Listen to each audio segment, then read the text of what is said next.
자, 오늘은 생명을 얻는 도라는 제목으로 말씀드리겠습니다. 요한복음 14장 6절을 보겠습니다. 요한복음 14장 6절입니다.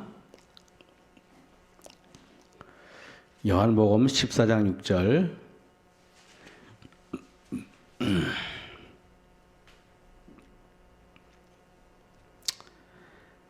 제가 읽겠습니다. 예수께서 가라사대 내가 곧 길이요 진리요 생명이니 나로 말미암지 않고는 아버지께로 올 자가 없느니라 그랬습니다.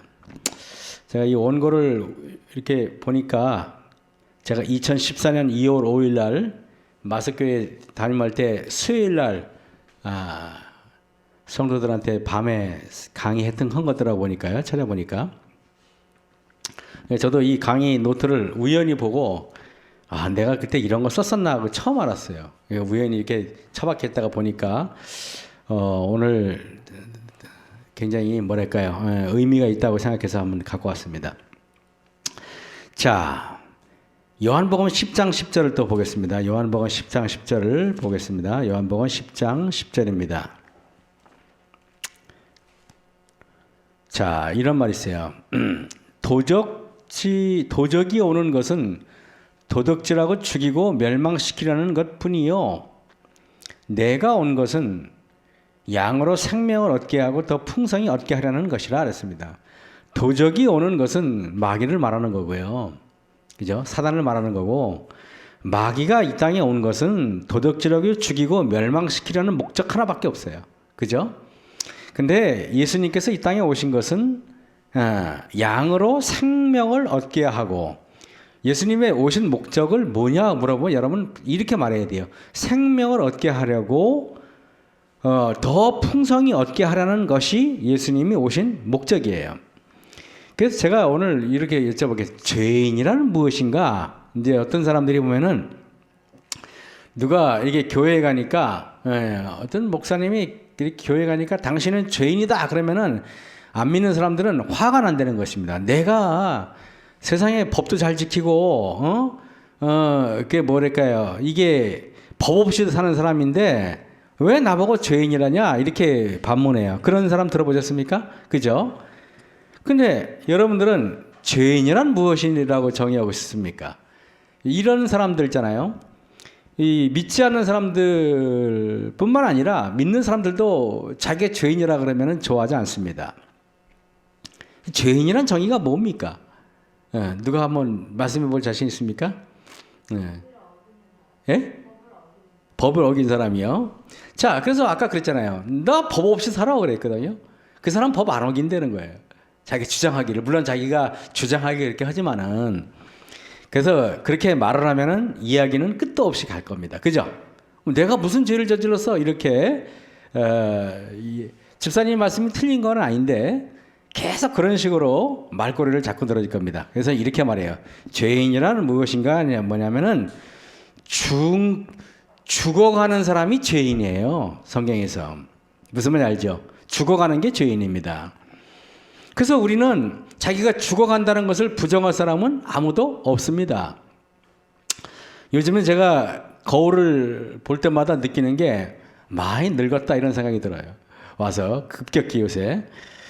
그래서 요새 좀 일을 줄이고 건강에 좀 신경을 써야지 하는 생각이 들어요. 왜냐하면 3월달, 4월달, 5월달까지 미친 듯이 너무 일을 많이 한 것 같아요. 이것도 하고 저것도 하고 너무 일을 많이 하다 보니까 요즘에 그 후유증이 나타나는 것 같아요. 그래서 오늘도 입 안이 다 지금 헐어가지고 이 말씀을 강론하기가 매우 힘들 정도로 지금 이 건강 상태가 별로 안 좋은 것 같아요.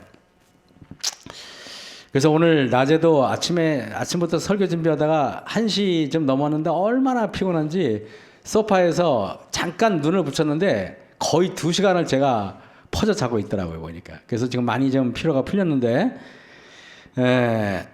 자, 여러분, 이래요. 로마서 5장 17절 한번 우리가 보겠습니다. 로마서 5장 17절. 로마서 5장 17절입니다. 자, 로마서 5장 17절에 이런 말이 있어요. 한 사람의 범죄를 인하여, 자, 한 사람의 범죄를 인하여 사망이 그 한 사람으로 말미암아 왕노릇하였다 그랬죠. 그래서 죄인이에요. 무슨 말인지 알겠습니까? 우리가 아담과 하와 때문에 죄인이 되었다 그러는데 죄인이란 정의가 뭐냐면은 사망이 내 몸에서 왕노릇하기 시작한 것이 죄인입니다. 맞죠? 그죠? 그래서 우리는 죄인이란 무엇인가? 사망이 내 몸에서 왕노릇한 것입니다. 그러다 보니까 그죠? 몸이 노쇠화되고 그죠? 하루하루 나는 죽음의 문턱으로 한 발 한 발 가고 있다는 것입니다. 여러분, 그래서 이렇게 그러면 사망의 상태는 무엇인가를 제가 말씀드릴게요. 사망의 상태는 무엇인가? 그것은 한번 창세기 1장으로 가야지 될 것 같습니다. 창세기 1장입니다. 창세기 1장에 여러분, 사망의 상태는 이거예요. 사망의 상태는 뭔지 아십니까? 땅이 혼돈하고 공허하며 흑암이 깊음 위에 있고 하나님의 신은 수면에 운행하시니라. 여러분, 이 땅이 하나님께서 창조하기 이전에 이 지구는 어떤 상태였어요? 죽은 상태였다는 것입니다. 사망의 상태였어요. 그래서 여러분, 엔트로피 법칙이라는 얘기를 들어보신 분이 있을 겁니다. 엔트로피 법칙이 뭔지 아십니까? 엔트로피 법칙이라는 것은 모든 만물이 질서가 있다가 시간이 지나면서 질서가 무질서로 바뀌는 게 엔트로피 법칙이에요. 가령 예를 들면 말씀드리겠습니다. 예를 들면은 여러분이 밥을 했을 때 김이 모락모락 나는 것을 현미경으로 관찰해 보면은 그 현미경, 그 쌀의 밥의 입자가 굉장히 질서가 있게 돼 있어요. 그러다가 이 밥이 며칠이 지나면은 이 밥이 이렇게 흐물흐물해지면서 현미경으로 보면은요, 그 밥 아래 질서가 무너지기 시작합니다. 가령 예를 들면 우리가 집을 지었을 때 처음에 새 집은 그 모든 시멘트의 구조나 모든 것들이 질서가 완벽하게 있다가 이것이 시간이 지나면서 질서가 무너지는 거예요. 그래서 이렇게 시멘트도 흐물흐물해지고 벽돌이 이렇게 무너지죠. 그게 엔트로피 법칙이에요. 다시 말하면은 사망의 법칙이 작용해서 그런 것입니다. 그래서 엔트로피 법칙에서 누구는 이렇게 말해요. 인간이 40대가 되면 인간은 지식이 평등이래요. 아무리 뭐 명문대를 나오고 어쩌고저쩌고 공부를 잘하고 그래도 나이가 40살이 되면은 거기서 거기라는 것입니다. 50살이 되면은 외모의 평등이래요. 아무리 이뻤던 여자도 50이 되면은 거기서 거기라는 것입니다. 그죠? 왜냐하면 질서가 무너지니까. 60살이 되면은 남녀의 평등이래요. 예? 남자는 60살이 되면은 여성 호르몬이 나와가지고 부들부들해지고 드라마 보면서 눈물 찔찔 흘리게 되고, 또 여자들은 너무 억세져가지고 남자보다 더 기가 세져가지고 남자하고 여자하고 둘이 이 혼동이 된다는 것입니다. 70세가 되면은 건강의 평등이래요. 그래가지고 70세가 되면은 이게 올림픽에 나가서 금메달을 딴 사람이나 아닌 사람이나 매 골골하기는 매 마찬가지라는 것입니다. 그리고 80살이 되면 뭐의 평등인지 아십니까? 80살 되면 재물의 평등이에요. 그래가지고 80살 되면은 돈이 많은 회장님도 몸이 늙어가지고 어디 여행도 못 가고 막 먹고 싶은 건 마음대로 먹고 싶어도 입맛이 없어가지고 먹지도 못하고 그게 그겁니다. 90살이 되면은 뭐의 평등인지 아십니까? 생사의 평등이에요. 산에 누워 있으나 집에 누워 있으나 거기서 거기라는 것입니다. 그래서 90살이 되면은 생사의 평등이다. 이렇게 이야기를 합니다. 여러분, 우리가 그래서 이 땅에 살면서 어차피 이렇게 사망이 왕노릇하는데 이 사망이 왕노릇하는 것을 해결하고자 오신 분이 누구라고요? 우리 예수님이에요. 그런데 창세기 1장 2절에 땅이 혼돈하다는 말이 뭐예요? 질서가 없다는 말이에요. 다시 말하면 엔트로피 법칙이 무너졌다. 사망이죠. 인간이 죽으면은요, 우리 몸에 있는 모든 세포가 질서가 완전히 무너져 버립니다. 질서가 없어져요. 공허하죠. 속이 내장이고 다 썩어서 공허해지죠. 이런 사망의 땅에 예수님께서 어떻게 생명력을 불어넣으신지를 보면은 우리가 어떻게 생명을 얻게 되는 과정을 알게 된다는 것입니다.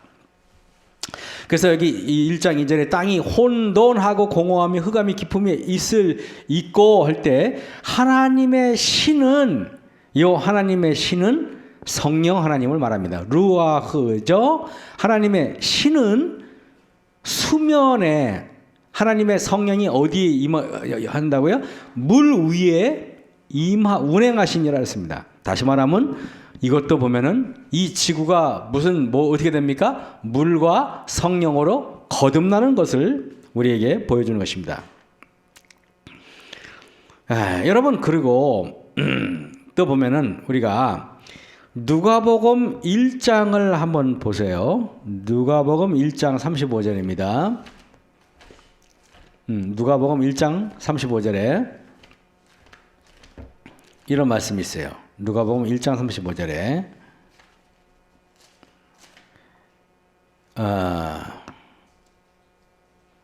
천사가 대답하여 가로되 누가복음 1장 35절입니다. 천사가 대답하여 가로되 성령이 내게 임하시고 지극히 높으신 이의 능력이 너를 덮으시리니 그랬죠. 지극히 높으신 이의 능력이 너를 덮는다는 말과 하나님의 신이 수면에 운행한다는 표현이 똑같습니다. 히브리어로. 무슨 말인지 알겠습니까? 다시 말하면은 여러분 하와라는 그 하와 인간은 뭘로 이루어졌습니까? 물로 이루어졌어요. 맞아요, 안 맞아요? 뭐든 그것이 난자든 그것이 잉태에게 필요한 그 마리아의 그 수면 위에 하나님이 뭐라고요? 운행하시게 돼요. 하나님의 신이 수면 위에 운행하시는 것입니다. 지극히 높으신 이의 능력이 너를 덮는다는 말과 하나님의 신이 수면에 운행한다는 표현이 똑같다는 것입니다. 그래요. 너무 신기하지 않습니까, 여러분? 그래서 마리아의 몸에서 생명이 나오는 것입니다. 그래 안 그래요? 그 생명이 누구예요? 바로 예수님이 이 땅에 오시는 것입니다. 마태복음 3장 16절을 한번 보시겠습니다. 마태복음 3장 16절입니다. 자, 마태복음 3장 16절에 이런 말이 있어요. 예수께서 침례를 받으시고, 여러분 예수님께서 지금 어디 계세요? 물에 계세요. 침례를 받으시고 곧 물에서 올라오실 때 하나님의 하늘이 열리고 하나님의 성령이 비둘기같이 그 요단강 위 예수님 위로 운행해야 하네요. 물 위로 운행하죠. 창조가 된 것입니다. 다시 말하면은 물과 성령은 하나님의 나라를 의미하는 것입니다. 물에서 올라오실 때 하늘이 열리고 하나님의 성령이 비둘기같이 내려 예수님 위에 머무는 것은 뭐예요? 그것이 바로 예수님께서 거듭남을 표현하는 것입니다. 예수님은 거듭날 필요가 없죠. 그런데 왜 그랬겠습니까? 우리의 모본이기 때문에 그런 거예요. 진리가 무엇이냐 82쪽에 이런 말이 있어요. 용서의 의미, 인간의 죄에 대한 용서는 이미 준비되어 있는 것이다 그랬습니다. 그리스도께서 우리가 받아야 할 죄값을 대신 받으시고 돌아가셨기 때문에 우리가 그 사실을 인정하고 받아들임으로 죄의 문제는 해결되는 것이다 그랬습니다. 그러므로 진정한 회개란 우리 주님을 십자가에 죽게 한 그 죄를 미워하는 마음을 갖는 것이다. 그리고 그 죄로부터 돌아서는 것이다. 이것을 우리는 회개라고 이야기하죠. 회개의 표시로 행해지는 것이 바로 침례의 행위인데, 그러면 침례란 무엇인가? 회개한다는 것을 의식화한 것이 바로 침례입니다. 진정한 회개로 이루어진 물의 침례는 바로 물과 성령으로 거듭나는, 그래서 예수님과 같이 물과 성령으로 거듭나는 것입니다. 사도행전 2장을 한번 살펴보겠습니다. 사도행전 2장입니다. 사도행전 2장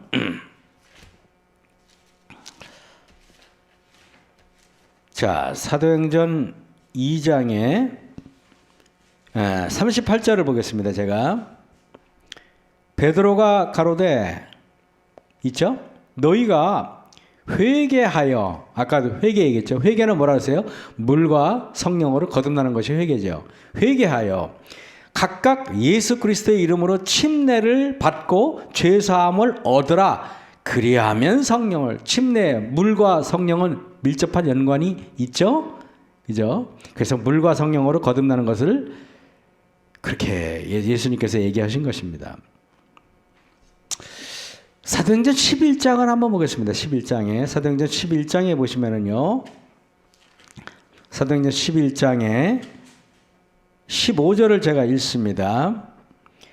내가 말을 시작할 때 성령이 저희에게 임하시기를 처음 우리에게 하신 것과 같이 하는지라. 여러분, 내가 말을 시작할 때 성령이 저희에게 임하기를 시작하죠. 그래서 명심하시기 바랍니다. 성령 하나님은 말씀을 통하여 우리 안에 들어오게 되어 있습니다. 이것을 우리 성도들은 성령 하나님은 말씀의 수레를 타고 오신다 이런 얘기 들어보셨습니까? 그래서 사도행전 11장 15절을 근거로 그렇게 말하는 것입니다. 16절 보겠습니다. 내가 주의 말씀에 요한은 물로 침례를 주었으나 너희는 성령으로 침례를 받으리라 하신 것이 생각났도다. 누가 말했습니까? 침례 요한이 말을 했죠. 여러분, 그런즉 하나님이 우리 주 예수 그리스도를 믿을 때 주신 것과 같은 선물을 저희에게도 주셨으니 그랬습니다. 사도 바울은요, 예수님을 깨닫기 전에는요, 구원 신앙에 대해서 굉장히 열정적인 사람이었어요. 그 사람은 올바로 살라고 노력한 사람이에요. 올바로 살라고. 근데 올바로 살라고 노력했는데 그가 하는 행동을 보면은 교회를 찾아다니면서 성도를 핍박하고 예수님을 믿는 사람들을 핍박하고 죽이고 그랬죠. 근데 여러분 가만히 보면은요, 우리들도 예수님 없이 신앙하는 사람들을 많이 보게 되잖아요. 저 자신 보면은 그렇게 보면은 옆 사람들을 굉장히 핍박합니다. 옆 사람들을 핍박하고 못살게 걸고 신앙적으로 그냥 달가락거리고 그냥 사도 바울과 똑같은 형태를 취하게 됩니다. 그런 것 같아요, 안 그런 것 같아요? 그렇죠. 그래서 신앙을 잘못해서 그런 것입니다. 그렇게 신앙을 하니까 옆 사람도 피곤하고 본인도 피곤하고 너무너무 주변 사람들이 힘들어요. 다메섹도상에서 예수님을 만나기 전에는 우리는 늘 이렇게 살 것입니다. 그래서 신앙을 열심히 하는 사람일수록 더 피곤한 사람이 많아요. 아주 지긋지긋합니다. 그런데 신앙을 전혀 관심이 없는 사람은 또 더 문제예요. 그래서 제가 이런 얘기를 해요. 사두개인은 우리로 말하면 도시에서 그냥 율법도 없고 아무거나 사는 사람이 사두개인이잖아요. 바리새인들은 이렇게 조금 아까 말한 것처럼 열심히 살라고 하는데 예수님이 없는 사람이라 그랬잖아요. 근데 너무 신기하게요, 성경이나 어디에서 보면은요, 바리새인들이 예수님 믿고 사도 바울처럼 된 사람은 있지만은, 그러나 사두개인들이 변화된 사람은 한 명도 없어요. 무슨 말인지 알겠습니까? 다시 말하면은 지 멋대로 살고 있는 뭐 안식일날 금요일날 안식일도 안 지키고 지 멋대로 사는 사람들은 변화될 여지가 전혀 없는 것입니다. 어쩌면은요, 우리가 어쩌면은 사도 바울의 그런 열성과 그런 것들이 예수님을 만났을 때 놀라운 효과가 있었듯이, 글쎄요, 어려운 문제죠. 한번 여기 보겠습니다. 11장 18절 보겠습니다. 저희가 이 말을 듣고 잠잠하여 하나님께 영광을 돌려 가로되, 저희가 이 말을 듣고 잠잠하여 하나님께 영광을 돌려 가로되, 그러면 하나님께서 이방인에게도 생명 얻는 회개를 주셨도다 하니, 여러분, 생명 얻는 회개, 다시 말하면 회개는 뭐예요? 생명을 얻는 방법입니다. 근데 정로의 계단, 여러분 여기에 보면은 정로의 계단 25쪽에 보면은 회개는 우리 자신의 힘으로 할 수 있다 없다? 없습니다. 이것은 승천하시고 사람들에게 선물을 주시는 그리스도로 말미암아서만 얻는 것이다 그랬습니다. 많은 사람은 바로 이 점에 있어서 실패하여 그리스도께서 저들에게 주시기를 원하시는 도움을 받지 못한다 그랬어요. 참, 이게 왜 이렇게일까요? 여러분 마태복음 11 보기 전에 사도행전 19장을 보겠습니다. 어차피 사도행전 펼쳐져 있으니까 좀 더 볼게요. 19장 사도행전 19장 1절을 보겠습니다. 2절부터 볼게요. 가로되 너희가 믿을 때 성령을 받았느냐? 이렇게 물어봐요. 예. 그때 아니라 우리는 성령이 있음도 듣지 못하였노라 그랬어요. 바울이 가로되 그러면 너희가 무슨 침례를 받았느냐? 대답하되 요한의 침례로다. 바울이 가로되 요한이 회개의 침례를 베풀며 백성에게 말하되 내 뒤에 오시는 이를 믿으라 하였으니 이는 곧 예수라 하거늘 저희가 듣고 주 예수의 이름으로 침례를 받으니 6절 중요합니다. 바울이 그들에게 안수함에 성령이 그들에게 임하심으로 방언도 하고 예언도 하니. 자, 여러분 성령이 임해야만 방언도 하고 예언도 하고 그걸로 끝나는 게 아니에요. 회개도 하고, 그죠? 회개도 하고 또 착해지기도 하고 그렇다는 얘기 아니에요? 응? 마태복음 11장을 한번 보겠습니다. 마태복음 11장. 자, 마태복음 11장.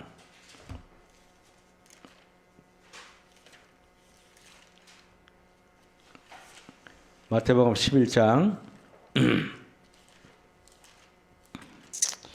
28절 보겠습니다. 여기 이런 말이 있어요. 수고하고 무거운 짐진 자들아 다 내게로 오라. 내가 너희를 쉬게 하리라 그랬습니다. 제가 여기서 여러분 수고하고 무거운 짐은 무엇을 말할까요? 무거운 짐은 무엇을 말할까요? 뭐 여러 가지가 있겠죠. 저는 무거운 짐이 죄라고 생각합니다. 맞습니까, 여러분? 같이 동의하시죠? 그러면 여러분 예수님께서 이렇게 말했습니까? 수고하고 무거운 죄 짐을 진 자들아 죄를 벗어버리고 내게로 와라 이렇게 말했습니까? 그건 아니죠. 그죠? 여기서 우리는 여기에 초청에 응하는 방법이 전혀 다른 것을 발견하는데 무거운 짐진 자들은 어떤 자들을 말하는가? 여기서 말하는 짐은 죄의 흉악성의 눌림을 말하는 것이다 그랬어요. 이것을 내가 벗고 예수님께 나아가는 것이 아니라 무거운 죄의 짐을 그대로 지고 예수님께 나아오기를 예수님께서 간청했습니까? 그랬어요.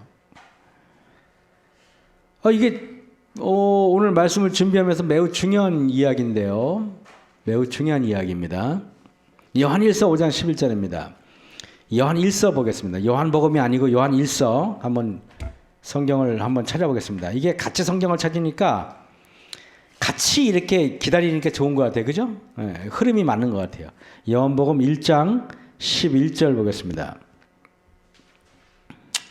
자, 이 말씀을 보겠습니다. 또 증거는 이것이니 하나님이 우리에게 영생을 주신 것과 이 생명이 그의 아들 안에 있는 그것이니라. 아들이 있는 자에게는 생명이 있고 하나님의 아들이 없는 자에게는 생명이 없느니라. 이런 말씀이 있어요. 여러분, 그래 하나님의 아들이 있는 자와 하나님의 아들이 없는 자의 차이는 무엇일까요? 아니 그러면은 교회 다니는 사람들은 다 하나님의 아들이 있다고 그러지 하나님의 아들이 없다고 하는 사람이 어디 있겠습니까? 그래 안 그래요? 그리고 여기서 예수님 믿는다고 하고 앉아있지 예수님 안 믿는다고 하고 앉아있는 사람이 어디 있겠습니까?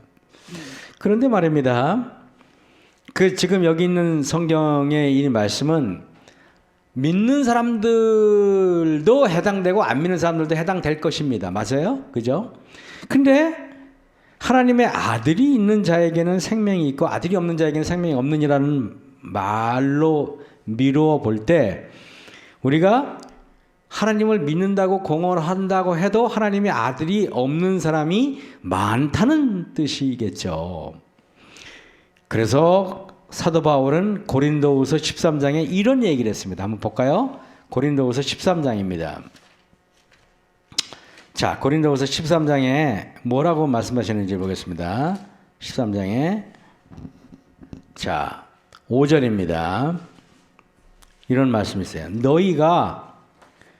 너희가 믿음에 있는가 너희 자신을 시험하고 너희 자신을 확증하라. 이게 교회에 다니는데 내가 믿음에 있는가 나 자신을 한번 돌아볼 필요가 있다는 얘기 아니겠습니까? 그러면서 말하기를 예수 그리스도께서 너희 안에 계신 줄을 너희가 스스로 알지 못하느냐 그랬어요. 예수 그리스도께서 너희 안에 계신 줄을 너희가 스스로 알지 못하느냐?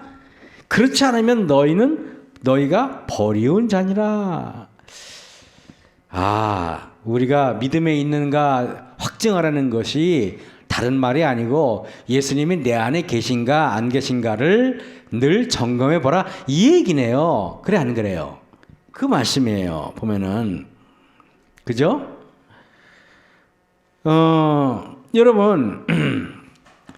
여러분들은 제가 질문하면은 어떻게 대답할지는 모르겠지만은 대답은 올바로 하지만은 마음속에서는 늘 투쟁하는 부분이기 때문에 제가 말하겠습니다.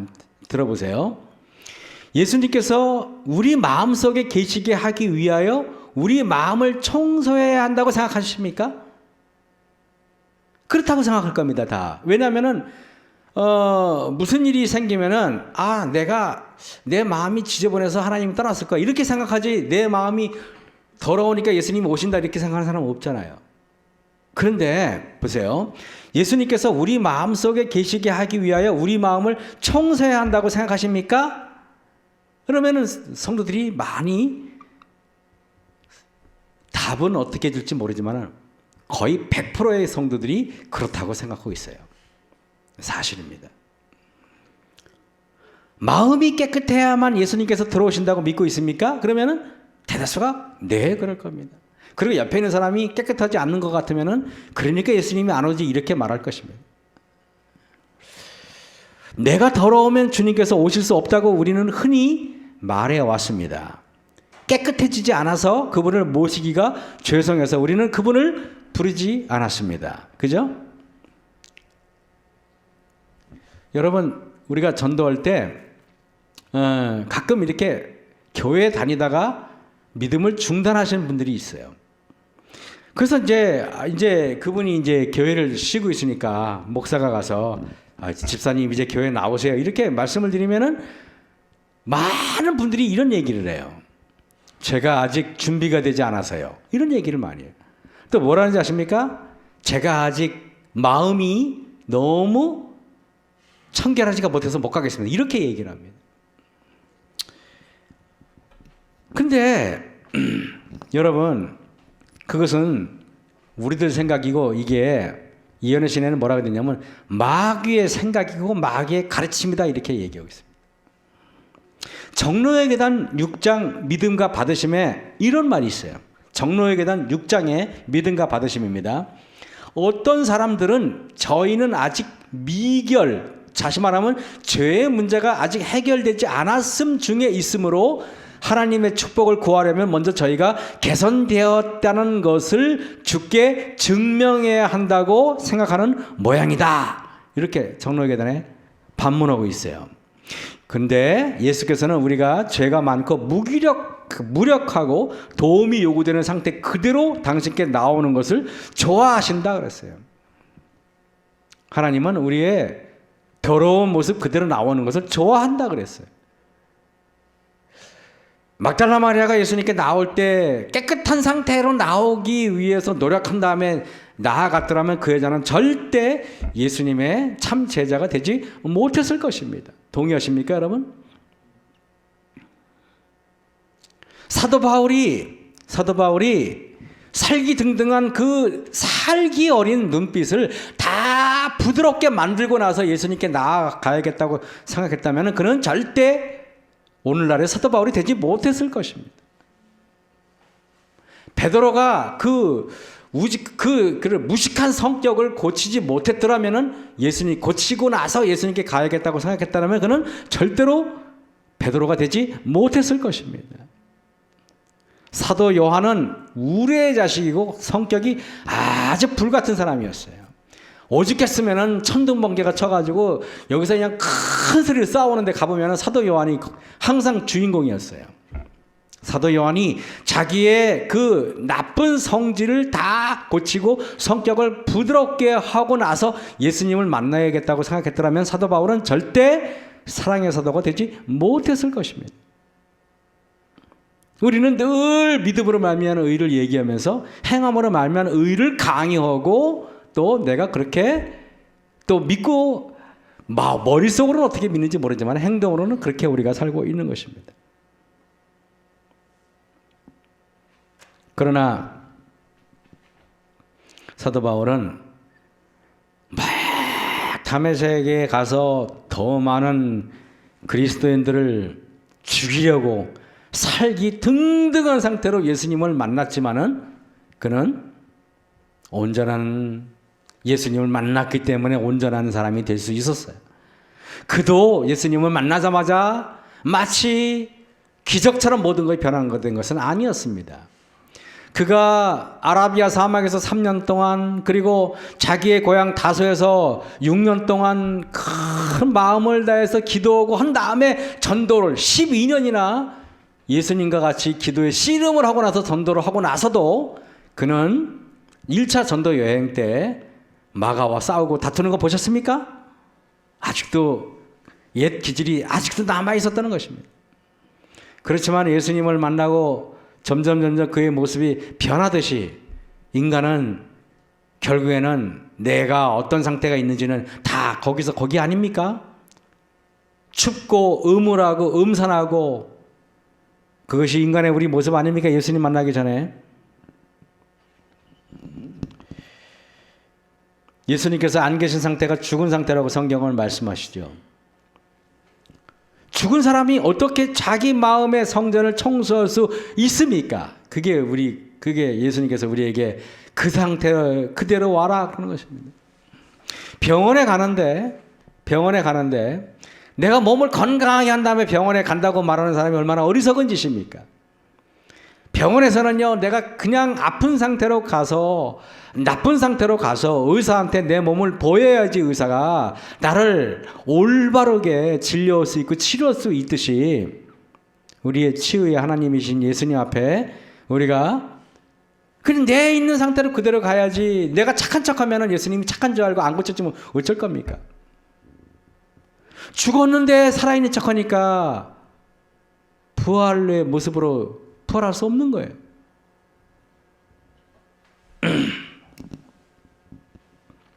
죽은 사람이 할 수 있는 일은 뭔지 아십니까?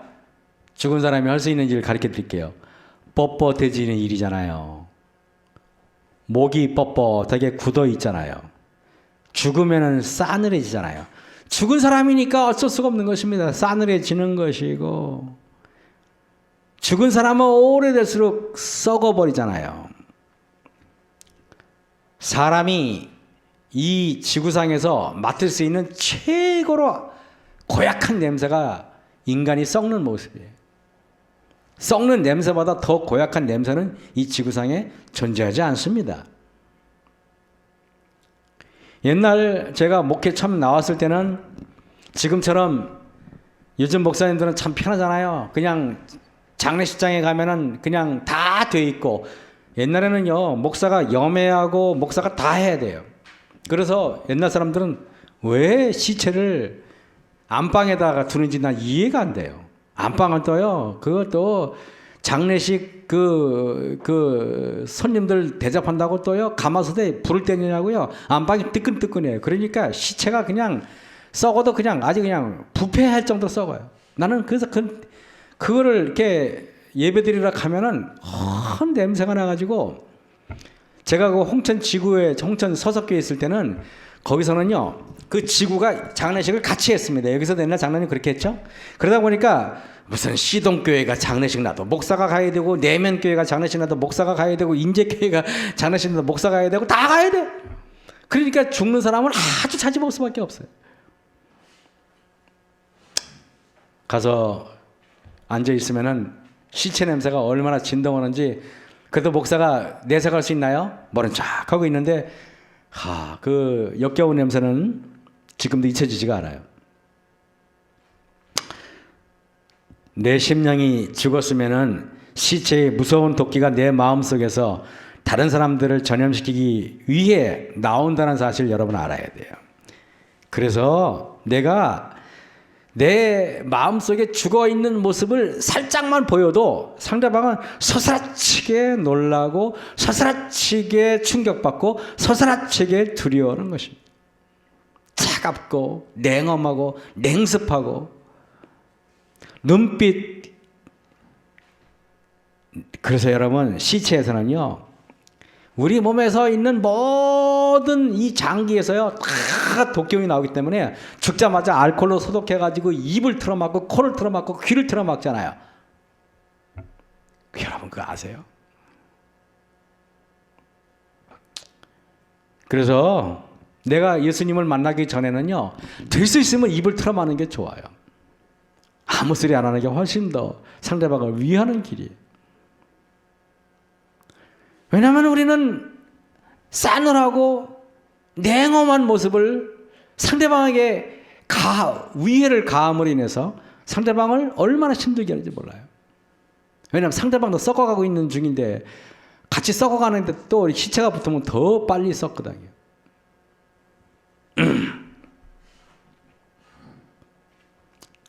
그래서 우리가 예수님을 내 안에 모시면은 내 안에 있는 차가운 피가 따뜻한 피로 변하고 관절이 부드러워지고 목이 부드러워지고 말이 부드러워지고 미소가 부드러워지고 그리고 사람을 차별하지 않고 이렇게 되는 거 아니겠습니까?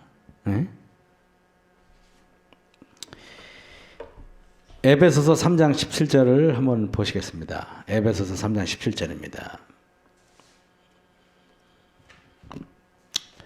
자, 에베소서 3장 17절에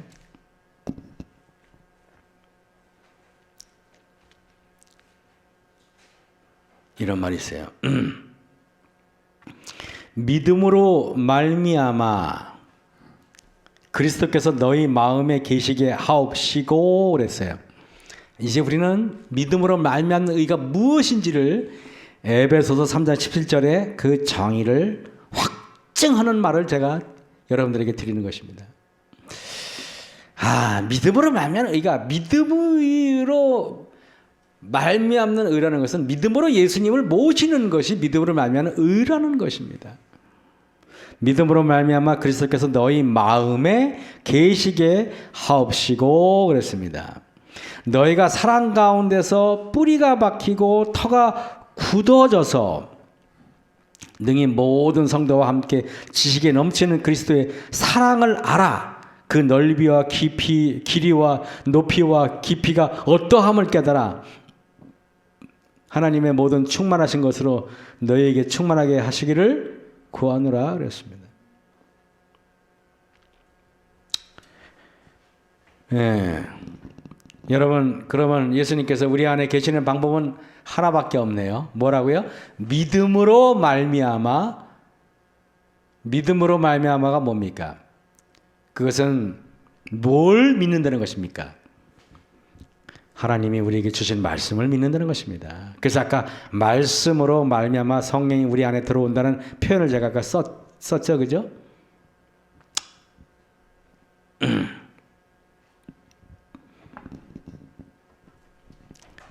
여러분 빌립보서 1장을 한번 볼게요. 에베소서 바로 다음에 있죠. 에베소서 빌립보서 1장을 잠깐 보겠습니다. 자, 빌립보서 1장의 6절을 제가 볼게요. 자, 믿음으로 말미암아 예수님께서 우리 안에 들어오면 어떤 일이 일어나는지를 기록한 것입니다. 우리 속에 믿음으로 말미암아 누가 들어왔어요? 예수님이 들어왔죠. 너희 속에 착한 일을 시작하신 이가 그랬습니다. 그래서 여러분과 저도 그렇고 여러분도 그렇고 우리가 고백해야 되잖아요. 우리 속에 예수님이 안 계시면 나는 착한 인간이 절대 아닙니다 라고 고백해야 돼요. 그죠? 착할 수도 없고 착하지도 않았어요. 근데요, 보면은 안 착한 사람들이 착한 척을 해요. 진짜 착한 사람은 착한지도 모르고 착하죠. 너희 속에 착한 일을 시작하신 이가 그리스도 예수의 날까지 이루실 줄을 우리가 확신하노라. 이 얘기 사도 바울이 썼는데, 사도 바울은 자기의 이야기를 쓴 것입니다.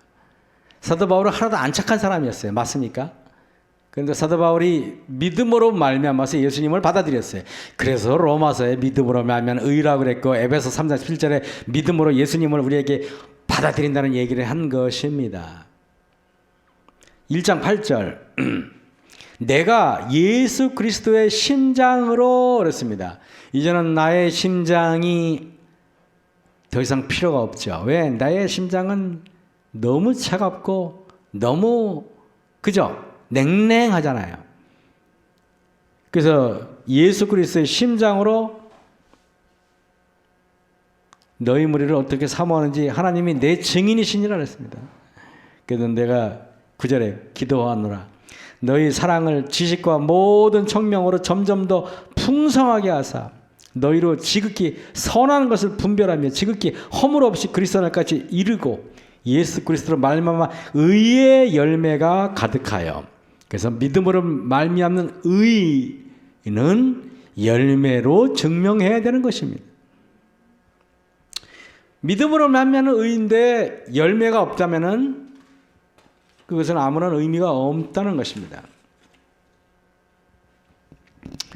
제가 어제 집에 있는 잔디를 이렇게 자르면서 지금은 지난주보다 더 아름다운 우리 정원이 됐겠죠? 이제 나무도 자라고 하루하루가 달라져요. 근데 이렇게 밤이 되면은 빨리 아침이 돼서 저 아름다운 모습을 보고 싶다 이런 생각밖에 없어요. 그러니까 매일 그냥 정원에 나가서 풀도 뽑아주고 물도 주고 비 오기 전에는 비료도 뿌리고 제가 보이지 않는 일을 어마어마하게 합니다. 가꾸니까 정원이 생기가 돌고 가꾸니까 완전히 달라지는 것을 볼 수 있어요. 우리의 심령도 마찬가지인 것입니다. 여러분, 누군가가 아름다운 정원이 있다면은 거기에는 엄청난 노력과 엄청난 에너지를 거기다가 쏟기 전에는 그런 일이 절대로 이루어지지 않습니다. 마찬가지로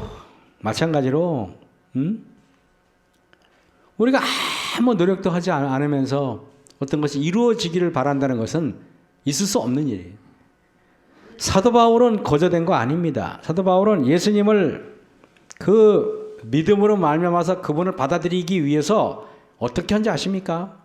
자기의 어떻게 했는지를 한번 여기 1장에서 나와 있지만 3장을 잠깐 볼게요. 여러분 사도 바울이 어떻게 했는지 아십니까? 17절입니다. 17절에 그러나 무엇이든지 내게 유익하던 것을 내가 그리스도를 위하여 다 해로 여길 뿐더러 제가 말하는 것은 이런 노력을 말하는 것입니다.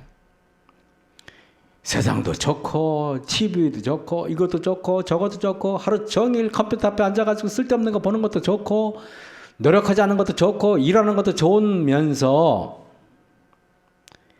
여러분, 그러면서 예수님을, 그러면서 뭔가가 변한다는 것은 있을 수 없어요. 사도 바울은 내게 유익하던 것을 내가 그리스도를 위하여 다 해로 여길 뿐더러, 여러분, 그리스도를 위하여 해를 여기는 게 아니라 모든 사람들은요, 세상을 위해서 교회 나가고 하나님 믿는 것을 해로 여기잖아요. 그래, 안 그래요? 교회 나가면 손해보는 것 같고, 교회 나가면은 시간 낭비하는 것 같고. 8절. 또한 모든 것을 해로 여기면, 여러분, 예수님 때문에 모든 걸 해로 여긴다는 거 쉽지 않습니다. 그죠? 쉽습니까? 쉽지 않죠. 내 주 그리스도 예수를 아는 지식이 가장 고상한 일입니다. 그래서 내 주 그리스도 예수를 아는 지식을 위해서 사도 바울은 불철주야 기도했고, 불철주야 말씀 묵상했고, 불철주야 예수님과 동행하고 전도했어요. 왜 사도 바울이 미친듯이 전도한지 아십니까? 그것이 세상에 있는 모든 것을 해로 여기는 방법이었기 때문에 그랬던 거지. 그래, 안 그래요? 응?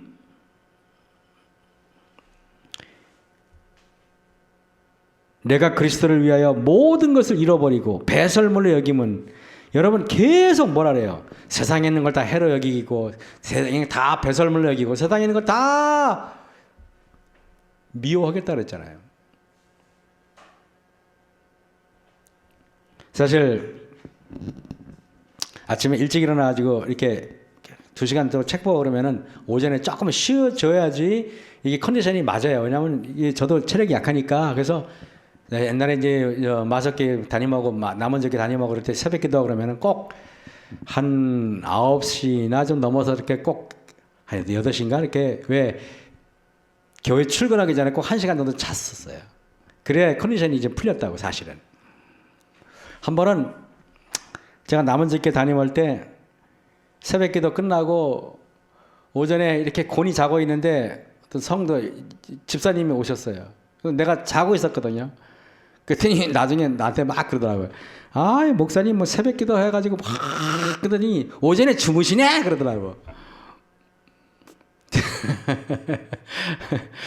지는 직장에 다니니까 잘 시간이 없으니까 새벽 기도 못한다, 이거를 논증적으로 풀라고 저한테 그러는 것입니다. 네, 그렇죠. 근데 새벽 4시 좀 넘어서 일어나가지고 말씀 준비하고 다시 넘어서 설교하고 그러기 쉽지 않잖아요, 솔직히. 그래, 안 그래요? 체력적으로. 그래, 안 그래요? 에? 그리고 이런저런 말씀 묵상하다 보면 밤 10시 이전에, 11시 이전에 자기 쉽지 않아요, 목사들요. 이것저것 할 일이 많습니다. 잡다한 일들이. 어쨌든